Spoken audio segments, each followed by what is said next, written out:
नवीन वर्षाच्या पहिल्याच दिवशी अंमलबजावणी संचालनालयाने ईडी भ्रष्टाचाराविरोधात मोठी कारवाई केली आहे। दिल्लीतील प्रथित यश नाव असलेल्या इंद्रजीत सिंग यादव यांच्या निवासस्थानी आणि कार्यालयावर ईडीने छापे टाकले। या कारवाईत ईडीच्या हाती कुबेराचे धन लागले असून तब्बल 5 कोटी रुपयांची रोकड आणि 8 कोटी रुपये किमतीचे सोना चांदीचे दागिने जप्त करण्यात आले। इंद्रजीत सिंग यादव यांच्याशी संबंधित दिल्लीतील विविध ठिकाणांवर ईडीच्या पथकाने मंगळवारी पहाटेपासूनच शोध मोहीम सुरू केली होती।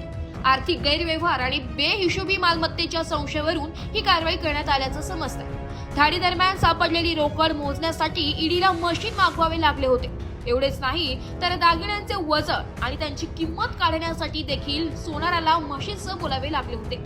यामध्ये रोख रक्कम अंदाजे 5 कोटी रुपये, चलनी नोटांच्या बंडल्सच्या स्वरूपात दागिने, सुमारे 8 कोटी रुपये किमतीचे हिरे आणि सोन्याचे दागिने आणि अनेक महत्त्वाच्या मालमत्तांची कागदपत्रे आणि डिजिटल पुरावे ईडीने ताब्यात घेतले।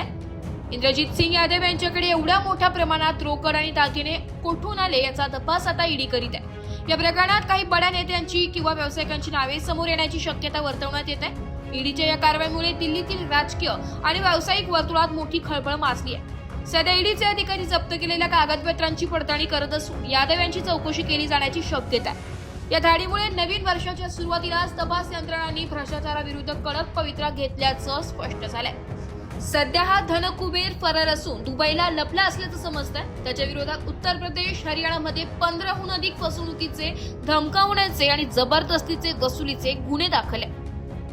वृत्तसंकलन विभाग, एस मराठी न्यूज, दिल्ली।